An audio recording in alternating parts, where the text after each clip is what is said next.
Good afternoon, sir. Hello, good afternoon. Good afternoon, sir.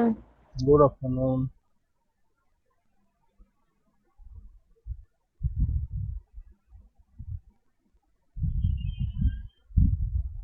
बारह बच्चे हो गए।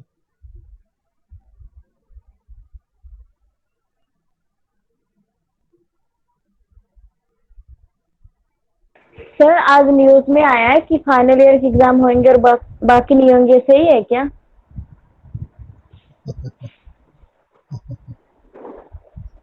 बेटा मुझे मालूम नहीं, अभी मैं आपको क्या बताऊं। अभी बहुत कुछ चेंजेज होंगे, बहुत डिसीजन लिए जाएंगे। तो आप अपना इतना इनिशियल स्टेज पे कुछ भी मान के मत बैठो कि एग्ज़ाम नहीं होंगे या एग्ज़ाम होंगे। ठीक है ना। अभी तो कोरोना का क्या रूप आगे मिलता है, क्या डिसीजन होते हैं। आप सिर्फ अपनी तैयारी रखो। Okay sir.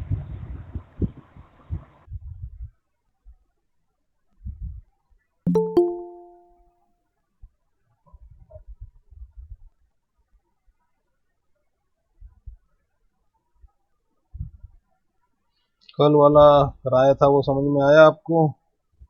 Yes sir. Yes, sir.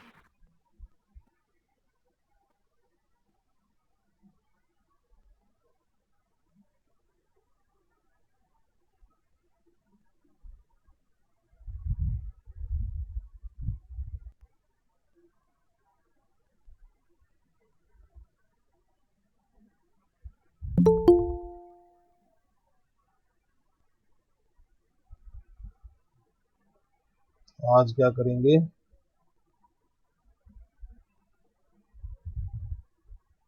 Next topic, error detection. अब ये एरर डिटेक्शन हम किस लिए करते हैं?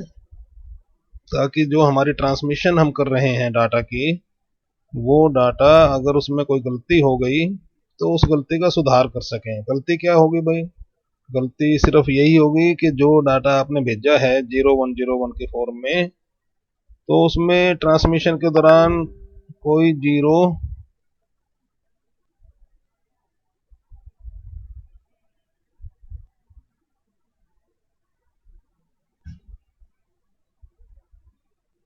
वन में बदल जाए या कोई वन जीरो में बदल जाए।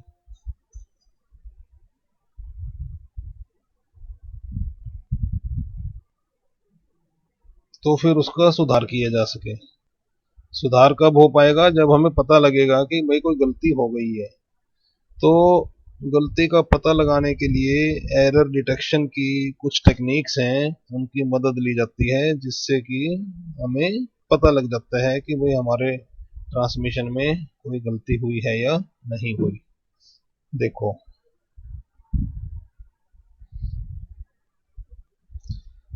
What is error?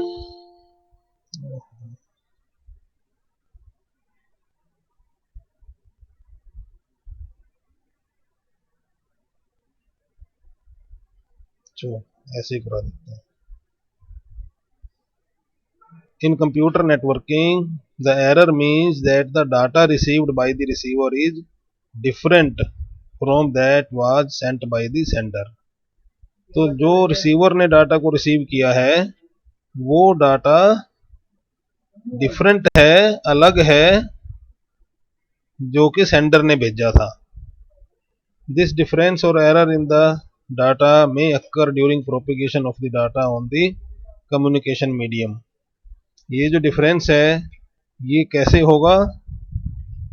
may occur during propagation of the data on the communication medium। जिस कम्युनिकेशन मीडियम पे आप प्रोपेगेशन करवा रहे हो, डाटा को भेज रहे हो, उस कम्युनिकेशन मीडियम में किसी गलती की वजह से, किसी प्रॉब्लम की वजह से आपका डाटा गलत हो गया। अब एरर डिटेक्शन देखो क्या है। Now error detection is the ability of the receiver to check and determine that the data reached to it is different than that was sent by the sender. तो error detection जो है वो ability है, receiver की ability है, जिससे कि वो ये चेक कर पाए, डिटरमिन कर पाए कि जो डाटा उसके पास आया है वो गलत है, ये सेंडर ने जो डाटा भेजा था और जो मुझे मिला है ये वो नहीं है। अब इसमें देखो समस्या क्या आएगी, प्रॉब्लम क्या है। But how can a receiver know what the sender has sent. अब रिसीवर को क्या पता कि भाई सेंडर ने क्या भेजा था। Because to declare that the data is erroneous the receiver need a true copy of the data to compare with. तो भाई अगर आपको किसी डाटा के बारे में ये बोलना है कि ये डाटा गलत है या इसमें गलती हो गई, तो वो आप कैसे बता पाओगे जब आपके पास उसकी ट्रू कॉपी होगी। तो ट्रू कॉपी तो रिसीवर के पास कहां से होगी, रिसीवर के पास तो जो सेंडर ने भेजा है वही है। But the receiver does not have a true copy of the data with which it can compare and decide that the data received is erroneous. तो रिसीवर के पास ट्रू कॉपी तो होती नहीं कोई डाटा की। So the receiver has only one copy of the data. Receiver के पास तो वही कॉपी है जो उसने सेंडर ने उसके पास भेजी है। तो फिर कैसे करेंगे। With that single copy of the data received, और आया है कोई,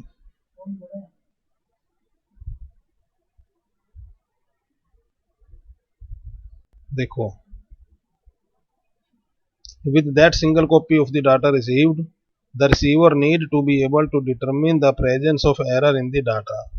तो जो कॉपी उसको मिली है उसी कॉपी के दम पे उसने ये फैसला करना है, ये चेक करना है कि जो डाटा उसके पास आया है वो ठीक है या उसमें कोई गलती है।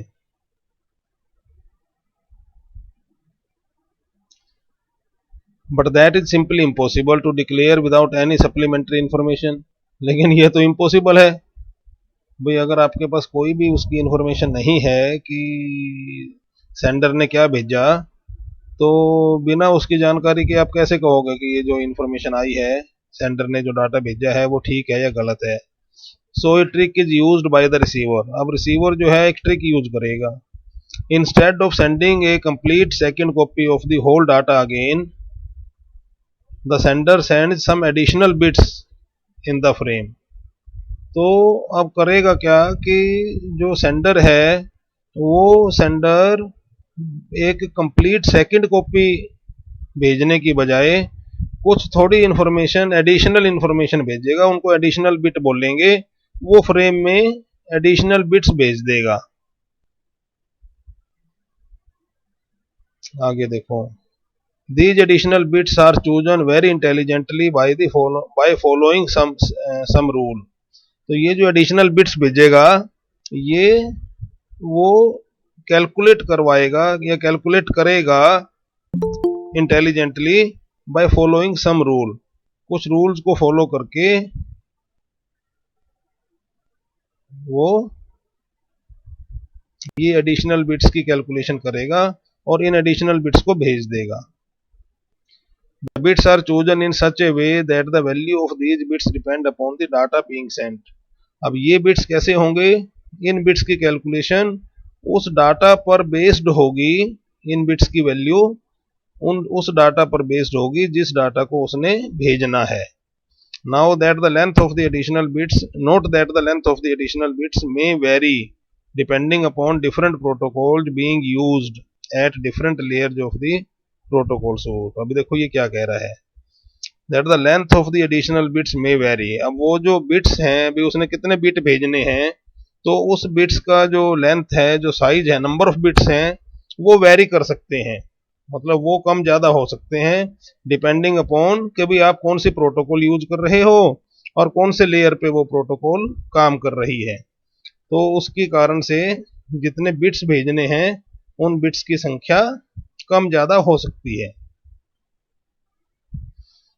एरर डिटेक्शन कोड, अब देखो, now the sender also knows about the rule by which the additional bits were calculated by the sender. अब क्या करेगा, ये यहाँ पे रिसीवर होना चाहिए। Now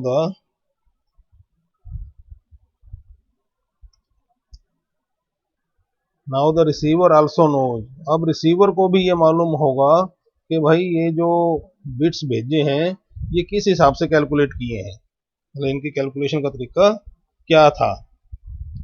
using the same rule the receiver can again calculate the value of the additional bits using the data arrived. तो जो डाटा उसके पास पहुंचा है उसी डाटा के ऊपर वो वही सेम रूल लगाकर उन बिट्स की कैलकुलेशन कर लेगा। If the calculated and arrived value of the additional bits is same then okay, otherwise error. तो क्या तरीका हो गया कि जो डाटा उसको मिला है रिसीवर को, उस डाटा पे उसने वही फार्मूला लगाकर वो एडिशनल बिट कैलकुलेट कर लिए और उन बिट्स की उसने चेकिंग करवा ली, कंपैरिजन करवा लिया जो उसको मिले हैं। These additional bits are called error detection code. अब ये जो एडिशनल बिट भेज रहा है इसको क्या बोलते हैं, एरर डिटेक्शन कोड बोलते हैं। आगे देखो ये डायग्राम, ये स्टैंडर्ड एक मॉडल है एरर डिटेक्शन कोड का कि कैसे वो काम करता है। ये देखो, ये सेंडर साइड है, ये रिसीवर साइड है, ये रिसीवर साइड लिखा हुआ, ये ऊपर सेंडर साइड लिखा हुआ। तो सेंडर साइड ने डाटा भेजना है, ये डाटा है उसके पास, ये रेड बॉक्स में। अब वो क्या करेगा कि इस डाटा के ऊपर एक फंक्शन लगाएगा, एक रूल लगाएगा, फार्मूला लगाएगा, और उस फार्मूले की मदद से वो एरर डिटेक्शन कोड, जिसको ई बोलते हैं, तो वो ई की कैलकुलेशन कर लेगा, मतलब उन एडिशनल बिट्स की कैलकुलेशन कर लेगा कि भाई इस डाटा वैल्यू के हिसाब से वो एडिशनल बिट्स की वैल्यू क्या बनेगी, और वो एडिशनल बिट्स वो अपने डाटा के साथ अटैच करके भेज देगा। ये ट्रांसमिशन कर दी उसने। अब वो डाटा और एडिशनल बिट यहां पहुंच गए। तो अब रिसीवर क्या करेगा कि भाई वो डाटा को पकड़ेगा और डाटा के ऊपर वही रूल लगा लेगा, एफ फार्मूला, जिस फार्मूले से ई निकाला था इसने, तो उसके पास भी अपना ई आ जाएगा, उसको ई डैश बोल दिया। अब वो अपना कैलकुलेटेड ई और जो सेंडर का भेजा हुआ ई है उन दोनों को कंपेयर करेगा। तो इस तरीके से अगर उसमें कोई फर्क नहीं है ई और ई डैश में तो डाटा ठीक मिल गया, और अगर उसमें कहीं कोई फर्क आता है तो इसका मतलब डाटा में गलती हो गई है। ये ई बोलते हैं उसको, एरर डिटेक्शन कोड को ई बोला जाता है। Now the question is how this error detection code E is calculated. अब ई की कैलकुलेशन कैसे होगी, कौन सा फार्मूला है जिससे वो ई निकलता है। As we saw earlier that e is a function of the data which is being sent। तो ई को हम समझ गए भी, ई जो है वो उसका एक फंक्शन है उस डाटा का जिसको कि हमने भेजना है। So there are different functions और methods to calculate the E. तो डिफरेंट मेथड हैं, डिफरेंट फंक्शन हैं ई की कैलकुलेशन करने के लिए। Each method its has its own easiness and ability to generate a powerful error detecting code. हर method के अपने सहूलियत और उसकी पावर है, इजीनेस है और एबिलिटी है कि वो एक पावरफुल ई की कैलकुलेशन कर सके। लो जी, अब पहला तरीका क्या है, पैरिटी बिट का। ये आपको मालूम ही है, ये पैरिटी बिट भी ई का ही काम कर रहा है। This function is the easy most of all the method, it generates only one bit error detection code. अब ये देखो, ये एक बिट की एरर डिटेक्शन कोड जनरेट करता है। That bit is called as parity bit. उसको क्या बोलते हैं, पैरिटी बिट बोलते हैं। There are two type of parity rules, even parity rule and odd parity rule. The value of bit that is 0 or 1, जो parity bit की value है, that is determined on the basis of available number of ones present in the data, as well as the parity rule being followed by both sender and receiver।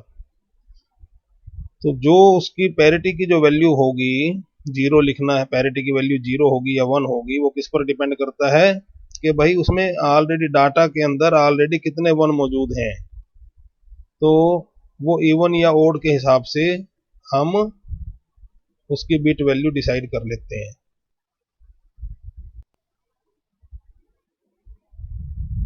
ये है the parity bit value is chosen in such a way that after attaching the parity bit in the last of the data, the total number of one in the new data become even or odd as the case may be.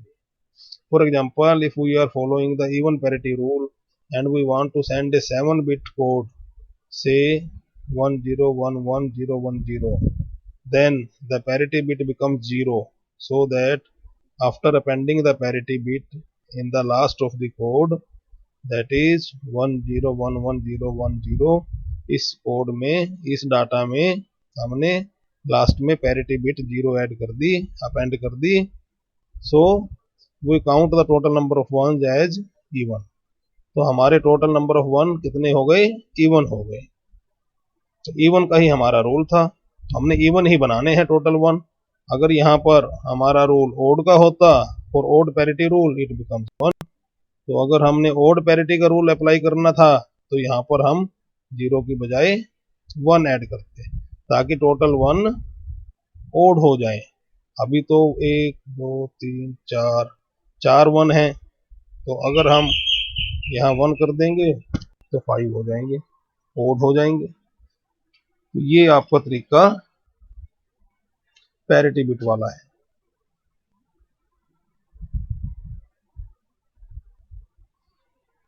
After that, now after attaching the appropriate parity bit in the last of the code, the augmented data is transmitted by the sender.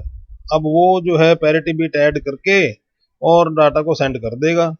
Now at the receiver end only the total number of one are counted in the received data. तो receiver जो है अब उसमें total number of one count कर लेगा कितने हैं। If the number of one tally with the parity rule being used, then it is considered that no error has occurred in the data or vice versa. तो अगर उसमें कोई total number of one, even या odd जो भी rule है, अगर उतने ही मिलते हैं उसको, तो वो क्या डिसाइड करेगा कि भाई कोई गलती नहीं हुई। और अगर उसको जो पैरिटी रूल है इवन का या ओड का उससे अलग मिलता है, डिफरेंट मिलते हैं नंबर ऑफ वन, तो उसको पता लग जाएगा भी कहीं गलती हो गई। ये आपका पैरिटी बिट वाला कोड था, एरर डिटेक्शन कोड। अगला है चेकसम। अब देखो चेकसम क्या है। Checksum is another method to compute E.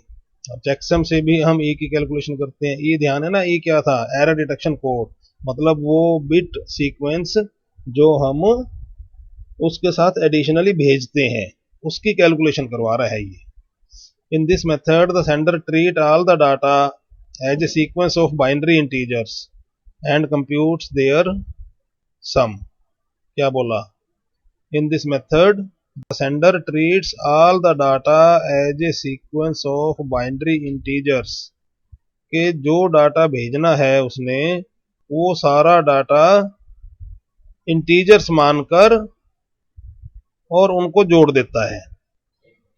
Note that the data may be of any type, numeric और नॉन न्यूमेरिक। अब डाटा जरूरी नहीं है कि भाई इंटीजर ही मिलेगा उसको, डाटा तो नॉन न्यूमेरिक भी हो सकता है, नॉन इंटीजर भी हो सकता है, टेक्स्ट हो सकता है, ऑडियो हो सकता है, वीडियो हो सकता है, कुछ भी हो सकता है डाटा तो लेकिन वो जो भी डाटा होगा उसको इंटीजर मानते हुए और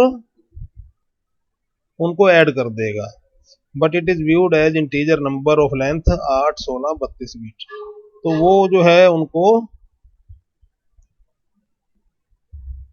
इंटीजर नंबर मानेगा, 8 बिट का मान सकता है, 16 बिट का इंटीजर मान सकता है या 32 बिट का। वो जैसा भी आपका प्रोटोकॉल का रूल है उसके हिसाब से वो उतने ही बिट साइज का इंटीजर मान लेगा। अब देखो कैसे कैलकुलेट करेगा। Now the sender add all the number to get the checksum. अब वो सेंडर जो है उन सारे नंबरों को इंटीजर मानते हुए, सारे डाटा को इंटीजर मानते हुए उन सबको जोड़ देगा। If the addition generate a carry then that carry is also added back to the sum. तो अगर वो कैरी जनरेट करेगी वो एडिशन, तो उस कैरी को भी जोड़ देगा। इसको एक्चुअली वंस कॉम्प्लीमेंट एडिशन बोलते हैं। For example, consider a message containing A text string hello space word full stop. अब ये टेक्स्ट स्ट्रिंग आपने भेजनी थी, तो टेक्स्ट स्ट्रिंग कैसे जाएगी, इसकी ASCII वैल्यू में पहले कन्वर्ट हो जाएगी ये। The ASCII value of these characters are written in hexadecimal number system as ये देखो, ये है, ये हेलो वर्ड का एग्जांपल है, और इसमें हर अल्फाबेट का ASCII कोड लिखा हुआ है हेक्साडेसिमल नंबर सिस्टम में। तो आपने क्या किया कि भाई 16 बिट का, देखो ये लिखे है ना, for a 16 bit arithmetic the two adjacent character are taken together and then all the values are added, the carry generated is also added. तो आपने 16 बिट का मतलब ये 8 बिट का है, तो दो दो अल्फाबेट इकट्ठे जोड़ लिए, इकट्ठे कर दिए। मतलब अब ये 48 अलग नहीं रहा, 65 अलग नहीं पढ़ेंगे इसको, 48 और 65 इकट्ठा पढ़ेंगे। तो ये 48 और 65, ये 6C, ये C कहाँ से आ गया भाई, अरे ये हेक्साडेसिमल नोटेशन है बेटा, हेक्साडेसिमल। हेक्साडेसिमल का मतलब जिसमें बेस 16 है, तो ये 16 बेस में हेक्साडेसिमल में C डिफाइंड है, C की वैल्यू होगी कुछ। वो आपको कंफ्यूजन हो तो आप इनसे पूछ लेना, मैं समझा दूंगा अलग से, नहीं तो इसका वीडियो भी बना रखा है मैंने फर्स्ट ईयर वाले, देख लेना। तो अब इसने दो दो के इकट्ठे करके और 48 और 65 6C 6F20 776F, फिर 726C और 622E, और प्लस में कैरी। कैरी का मतलब इनको जोड़कर अगर कुछ कैरी आता है तो वो भी जोड़ दो बीच में, तो वो आ जाएगा 71FC। ये मैंने जोड़ लिए थे, आप भी इसको एक्सरसाइज के तौर पे घर पे जोड़ लेना सारों को और टैली कर लेना, इतना ही आना चाहिए। अगर किसी का नहीं निकल रहा ये वैल्यू तो फिर वो मेरे को बताए। तो ये एग्जांपल देख लेना करके घर में। अब देखो हाउ टू डिटरमिन एरर। अब एरर कैसे पता करते हैं इसमें। Now this checksum value 71FC is sent along with the data in the frame to the receiver. तो अब ये जो चेकसम है इसको भी डाटा के साथ भेज देते हैं फ्रेम में डाल के। After getting the data the receiver also perform the same calculation to find the checksum on the received data. तो डाटा मिलने पे रिसीवर भी यही काम करेगा, कैलकुलेट करेगा। If the received and calculated checksum are same then there is no error, otherwise error. वही तरीका है जो पहले किया है हमने।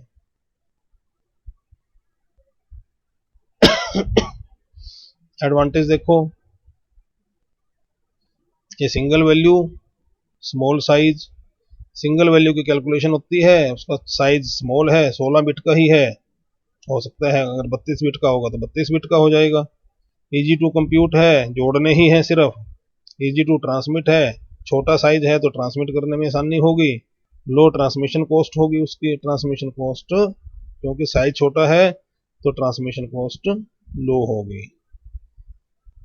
डिसएडवांटेज देख लो, not full proof, full proof नहीं है। ऐसा नहीं है कि आपने इसको भेज दिया तो सारी गलतियां पकड़ लेगा। Single bit change in each byte is not detectable. Example देख लो, अब इसमें जो है सेकंड बिट जो है वो चेंज कर दिया। ये डाटा था आपका 1 2 3 4 बाइट भेजे आपने 0001 0010 0011 0001, तो आपने इनको चेकसम इनका कैलकुलेट कर लिया, हर एक बाइट का इंडिविजुअल इंटीजर मानते हुए उसकी वैल्यू जोड़ दी। तो ये 1 2 3 और 1 कितना हो गया, 7 हो गया, तो चेकसम 7 बन गया। अब ये आपने भेज दिया, लेकिन वहां उसने क्या किया कि जो सेकंड बिट था ट्रांसमिशन में, सेकंड बिट में गलती थी, कहीं गड़बड़ थी, और सेकंड बिट में डाटा उसने जो बिट है वो उलट दी, 0 का 1 कर दी और 1 की 0 कर दी। तो देखो क्या हो गया, यहाँ पर जो आपने 0001 भेजा था तो वहाँ क्या पहुंच गया 0011। अब 0011 तो 3 है, तो 3 कैलकुलेट करेगा, वो 3 जोड़ेगा। इधर सेकंड बाइट में 0010 था, वो 00 सेकंड बिट को उसने बदल दिया, 1 का 0 कर दिया, तो सारे 0 हो गए, तो इसकी वैल्यू 0 हो गई। ऐसे ही थर्ड बाइट में 0011 था, वो 0001 हो गया, उसकी वैल्यू 1 हो गई। और फोर्थ बाइट 0001 था, उसमें सेकंड बिट बदल दिया, तो 0011 हो गया, इसकी वैल्यू 3 हो गई। लेकिन जब इनको कैलकुलेशन करी, जोड़ा इनको, तो ये भी 7 आया।